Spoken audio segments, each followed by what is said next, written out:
याद भी था, फिर फेल क्यों हुए? क्या तुमने कभी सोचा है? तुम एग्ज़ाम हॉल में बैठे थे, माइंड में सारे प्रोविज़न्स थे, सेक्शन भी याद थे, क्लास नोट्स को अच्छे से रिवाइज़ किया हुआ था और फिर भी फेल ही। ये सच है कि तुमने लो याद किया था, लेकिन लिखना नहीं आता था।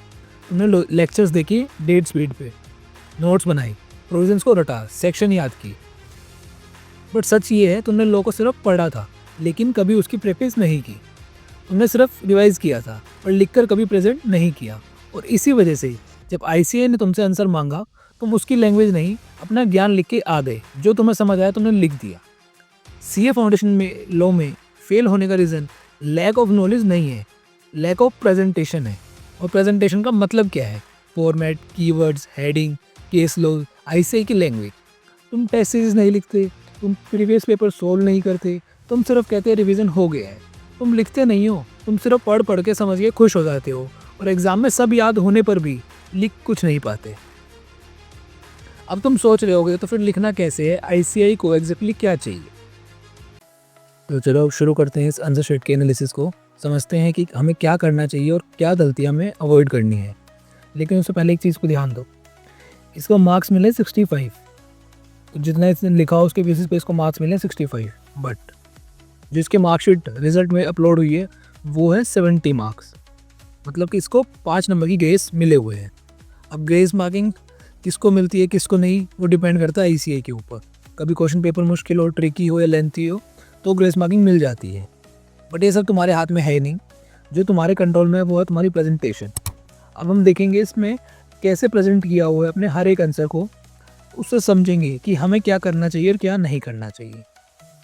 तो ये आंसर शीट है जैन 25 की और इसने 4 शीट एक्स्ट्रा ली थी तो वो यहाँ इसने लिख दिया। उसके बाद इसने स्टार्ट किया यहाँ सिर्फ सीधा फर्स्ट क्वेश्चन किया, सेकंड किया, फोर्थ किया, फिफ्थ किया, सिक्स्थ किया। थर्ड क्वेश्चन इसने नहीं किया। जो स्टार्टिंग की आपको 15 मिनट मिलती है उसमें आपको डिसाइड करना है कि आपको कौन सा क्वेश्चन करना है और कौन सा क्वेश्चन नहीं करना। 6 क्वेश्चन में से फर्स्ट क्वेश्चन आपका कंपलसरी होता है और बचे 5 में से आपको कोई 4 करने होते हैं। तो उस हिसाब से इन्होंने फर्स्ट क्वेश्चन किया, सेकंड किया, फोर्थ किया, फिफ्थ किया, सिक्स्थ किया, थर्ड इन्होंने नहीं किया। अब इन्होंने स्टार्ट किया आंसर नंबर 1A से। अब ऐसा ज़रूरी नहीं है कि आप सीक्वेंस में लिखो कि पहले 1, फिर 2, फिर 3, फिर 4, फिर 5। ऐसा कुछ भी ज़रूरी नहीं है। बट हाँ, अगर आप लिख रहे हो जैसे फर्स्ट का आपने ए स्टार्ट किया तो इसके सारे पार्ट एक साथ लिखो, बी, सी और डी। ऐसा मत करो कि फर्स्ट का ए कर दिया, सेकंड का सी कर दिया, थर्ड का बी कर दिया और उसके बाद वापस से फर्स्ट का डी कर दिया, देन फोर्थ का बी। अगर ये करते हो ये चीज़ आपके लिए गलत होगी। बट आप सीक्वेंस कोई भी फॉलो कर सकते हो। पहले आप थर्ड कर लो, फोर्थ कर लो, सिक्स्थ कर लो। पहले आपको वो वाले क्वेश्चन करने चाहिए जो आपको अच्छे से आते हैं, जिससे आप एग्जामिनर की नज़रों में अपना अच्छा वो बना सकते हो। तो सबसे पहले हमने इसने स्टार्ट किया आंसर 1 से। सीक्वेंस जो होती है वो आपको कोई भी यूज़ कर सकते हो, सब पार्ट्स एक साथ करना, बस इतना ध्यान रखना। जो भी आप क्वेश्चन नंबरिंग दो वो बिल्कुल सेंटर में होनी चाहिए। ऐसा नहीं कि हम यहाँ लिख दो, यहाँ लिख दो, तो वो गलत हो सकती है। इधर लिखना अवॉइड करना और आपको सेंटर में ही लिखनी है। अब जैसे कि ये क्वेश्चन इसने स्टार्ट किया फर्स्ट डे का first part, section 23। Section 23 quote कर दिया क्योंकि इसे अच्छे से आता था तो सेक्शन कर दिया। सेक्शन हमें कब कोट करना चाहिए? सेक्शन आपको सिर्फ जब कोट करना चाहिए जब आपको उसके लिए पूरे श्योर हो। अगर आप थोड़ा भी कंफ्यूज हो तो सिंपल आप ये लिख दो, according to the provisions of this act. अगर आप सेक्शन गलत कोट करोगे तो आपके मार्क्स वहीं कट जाएंगे। अब स्टार्ट करते हैं आंसर 1A से। सबसे पहले इन्होंने बिल्कुल सेंटर में इनको नंबरिंग कर दी, फिर पार्ट ए स्टार्ट किया, फिर लिखा सेक्शन 23। अब सेक्शन आपको कोट जब करना है जब आप उसको लेके 100% श्योर हो। ऐसा नहीं है कि आप कंफ्यूज हो और आप लिख दो कि क्या पता ठीक हो जाए, नहीं हो। अगर आप 100% श्योर हो तभी सेक्शन नंबर कोट करना है, अदरवाइज उसके मार्क्स आपके डायरेक्टली कट हो जाएंगे अगर वो गलत हुआ तो। अगर ठीक हुआ तो आपको एक्स्ट्रा मार्क्स तो नहीं मिलेंगे, बट एग्जामिनर को ये हो जाएगा कि हाँ इसने अच्छे से पढ़ा हुआ है। तो सेक्शन कोट किया, उसके बाद लिख दिया कि जो भी इसमें बताया हुआ है consideration and objects are unlawful, थोड़ा सा लिख शॉर्ट में एक्सप्लेन करके उसको अंडरलाइन कर दिया। उसके बाद जहाँ जहाँ कीवर्ड्स है वहाँ उसको अंडरलाइन किया। कीवर्ड्स को ही अंडरलाइन करना है, पूरी आपके आंसर शीट को अंडरलाइन करके मत आ जाना। कीवर्ड्स को अंडरलाइन करने से इतना होगा कि एग्जामिनर का ध्यान उस पर चला जाएगा, इसलिए इसको फर्स्ट एक स्टेप 1 में मिल गया पूरा 1 मार्क्स। और लास्ट में एक कंक्लूजन ज़रूर दे देना जो भी क्वेश्चन आपसे मांगा है। कि हाँ therefore the agreement is valid. उसके बाद सेम सेकंड क्वेश्चन पार्ट में भी सेक्शन कोट किया जब उसको पूरा कॉन्फिडेंस था कि हाँ ये ठीक हो गया। उसके बाद उसको थोड़ा सा एक्सप्लेन कर दिया। उसके बाद इसको स्टेप 2 में मिल गए 1 मार्क्स। लास्ट में कंक्लूजन शॉर्ट में लिख के उसको अंडरलाइन कर दिया that therefore the contract is void, और यहाँ उसका टिक लग गया और आपको मार्क्स मिल गए। थर्ड क्वेश्चन में फिर वही सेक्शन 27 को कोट कर दिया, उसमें भी इसको 1 मार्क्स मिल गया। अंडरलाइनिंग इसमें इसने सारी की हुई है, बट सारी की ज़रूरत नहीं होती, जो कीवर्ड्स होते हैं सिर्फ उतने पे अंडरलाइन करना होता है। एंड लास्ट में इसने कंक्लूजन लिख दिया the agreement is not valid. यहाँ इसने वाला पॉइंट गलत लिख दिया तो ऐसे इसको क्रॉस कर दिया। उसके बाद फोर्थ पार्ट कर दिया, सेक्शन कोड करके एक्सप्लेन कर दिया, और यहाँ भी इसको मिल गया पूरा का पूरा 1 मार्क्स, 1.5 मार्क्स मिल गया, और पूरे फर्स्ट ए में मिल गया इसको 4.5 मार्क्स। फिर फर्स्ट का पार्ट बी, सेंटर में क्वेश्चन नंबर किया है, सीक्वेंस वही चल रहा है फर्स्ट, और फर्स्ट का सब पार्ट बी। अब यहाँ सबसे पहले इसने लिखा ये केस स्टडी बेस्ड क्वेश्चन है, तो केस स्टडी बेस्ड को आपको एक फॉर्मेट में लिखना होता है। सबसे आप पहले आप प्रोविज़न लिख दो, फिर फैक्ट्स, फिर उसका एनालिसिस और देन कंक्लूजन। अब कई क्वेश्चन में आपको फैक्ट्स लिखना ज़रूरी नहीं होता। अगर क्वेश्चन 2 से 3 मार्क्स का है तो वहाँ फैक्ट्स की ज़रूरत नहीं होती, बट अगर आपका क्वेश्चन बड़ा है, 4 नंबर का है, 5 नंबर का है, तो वहाँ आप अगर फैक्ट लिख दोगे तो उससे आपको लेंथ बढ़ जाएगी और एग्जामिनर को लगेगा आपने पूरा अटैम्प्ट किया हुआ है अच्छे से। और जैसे फर्स्ट के पार्ट बी में सबसे पहले इसने लिखा एक्ट कौन सा एप्लीकेबल है, क्वेश्चन पढ़ के आपको समझ आ गया होगा कि कौन से एक्ट से बिलोंग करता है। उसके बाद यहाँ लिखा सेक्शन 8, जो भी ये सेक्शन था उसके बारे में लिख के उसको शॉर्ट वर्ड में एक्सप्लेन कर दिया, तो यहाँ आईसीए ने टिक कर दिया। उसके बाद यहाँ इसको मिले बी स्टेप, फर्स्ट बी के स्टेप 1 में 0.5 मार्क्स। यहाँ फिर से टिक लग दिया, यहाँ प्रॉब्लम ठीक लिखा है तो मार्क्स मिल गए। यहाँ इसको बी के स्टेप 2 में मिले 1 मार्क्स। लास्ट में the ground taken up for winding up is sufficient.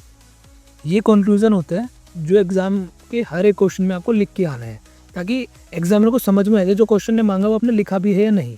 तो इस वजह से आपको 1 नंबर मिल गया इसमें भी। फर्स्ट के बी में 1 नंबर आपको यहाँ और हाफ मार्क्स आपको यहाँ, तो फर्स्ट के बी में आपको मिल गया 1.5 मार्क्स।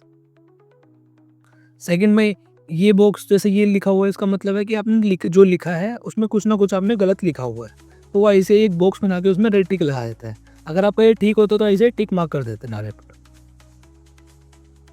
फर्स्ट के बी के सेकंड स्टेप में 1.5 मार्क्स मिल गया आपको, पूरे फर्स्ट बी में मिल गए 2.5 मार्क्स।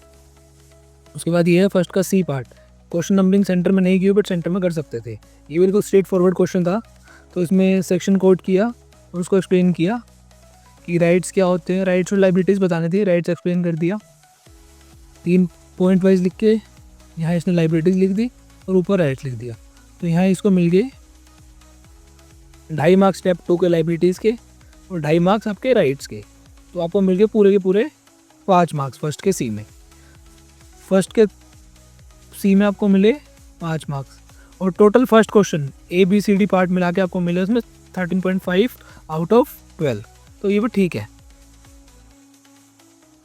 और हाँ, मैं बीच में आपको एक चीज़ बता दूँ, अगर आपको भी अपनी प्रेजेंटेशन इंप्रूव करनी है तो उसके लिए आपको लिख लिख के प्रैक्टिस करनी पड़ेगी। अगर आप खुद से लिख के प्रैक्टिस करके उसको चेक करके एनालाइज करोगे तो वो भी ठीक है, बट अगर आप खुद से नहीं कर पाते, अपनी गलतियाँ आइडेंटिफाई नहीं कर पाते, तो उसके लिए आप CA मेंटर की टेस्ट सीरीज़ को ज्वाइन कर सकते हैं।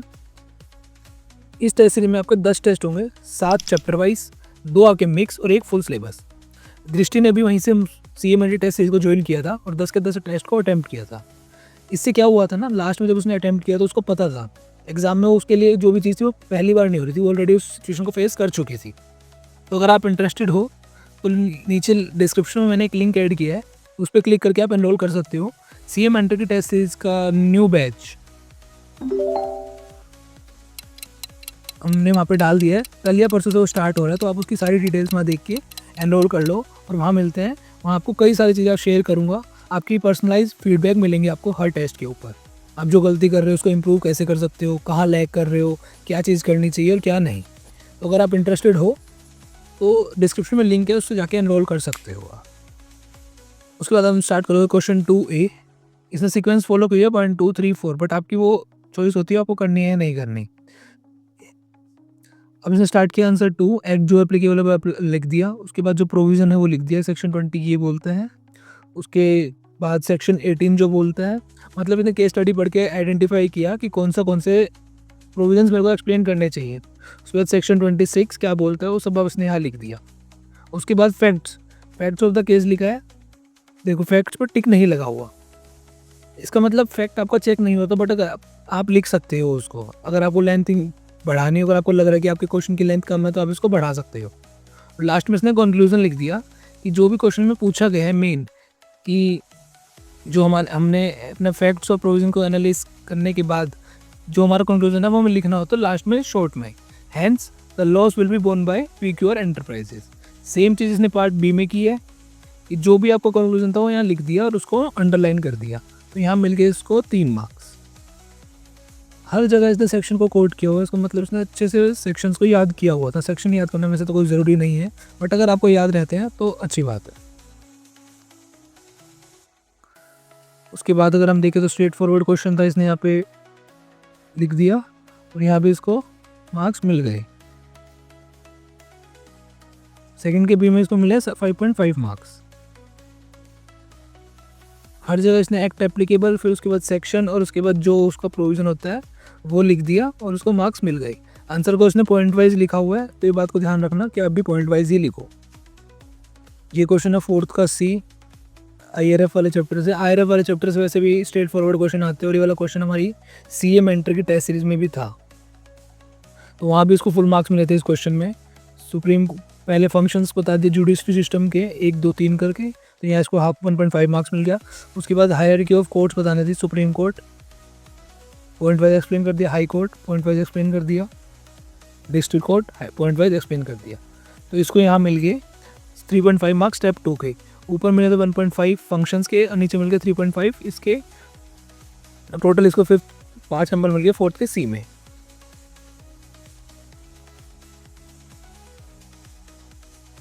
अब मैं आपको एक चीज़ बताता हूँ, इसमें ना डिफरेंस बेस्ड वाले क्वेश्चन। हाँ ये रहा, सब एजेंट और सब्सटीट्यूटेड एजेंट के बीच का डिफरेंस था। तो सबसे पहले आपको एक टेबल बनाना है, उसके बाद ही अपने आंसर को स्टार्ट करना है। और बेसिस सबसे इंपॉर्टेंट होते हैं, बेसिस लिखना। अगर आप बेसिस लिखोगे तो ही आपको नंबर मिलेंगे। बेसिस लिखा, कंट्रोल टिक, बेसिस टिक।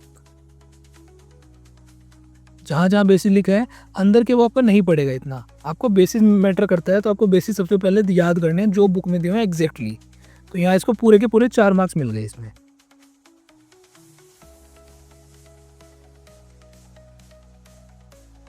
अगर आपको अंदर का कंटेंट नहीं भी आता ना, तो भी अब उसको तुम अपनी लैंग्वेज में लिख सकते हो। और जो ये हेड पॉइंट्स होते हैं इनको अच्छे से याद कर लेना, क्योंकि अंदर का आप एक्सप्लेन अपनी लैंग्वेज में कर दोगे तो चलेगा, बट अगर आप हेडिंग अपने हिसाब से बनाओगे तो वो गलत हो जाएगा। हाँ इसको देखो, 20 में से इसको 7 में से 4.5 मिले, 4 में से 1.5 मिला, 3 में से 2.5 मिला, 6 में से 5 मिला। तो ये वाला ऐसा क्वेश्चन अच्छा था। सेकंड क्वेश्चन में इसको 4 में से 3, 3 में से 1.5, 7 में से 5.5, 6 में से 3। थर्ड क्वेश्चन में 0 नहीं है क्योंकि इसने अटैम्प्ट नहीं किया था। फिफ्थ क्वेश्चन में इसको मिले 20 में से 16.5, 7 में से 5.5, 7 में से 6, 6 में से 5। तो 1 से आधा नंबर तो ऐसे भी काट ही लेगा, क्योंकि आप बिल्कुल एज पर ICA की बुक तो लिख कभी भी नहीं पाओगे। मेन पॉइंट्स होते हैं आंसर शीट को लेके जो आपको ध्यान में रखने चाहिए एग्जाम में, आपके साथ डिस्कस कर लिए हैं। बट अगर आप फिर भी एक ही चीज़ को देखना चाहते हो वर्ड बाय वर्ड कि कहाँ अंडरलाइन करना है, कहाँ चीज़ सही हो रही है, कहाँ गलत हो रही है, अगर आप वो करना चाहते हो तो मैं इस आंसर शीट की PDF टेलीग्राम चैनल में शेयर कर दूंगा। टेलीग्राम चैनल का लिंक मैं आपको डिस्क्रिप्शन में दे दूंगा, वहाँ से जाके उसको ज्वाइन कर लेना।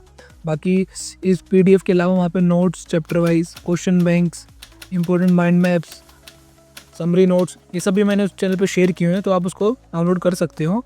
लिंक मैंने उसका डिस्क्रिप्शन में रख दिया है, वहाँ से जाके उसको ज्वाइन कर लेना।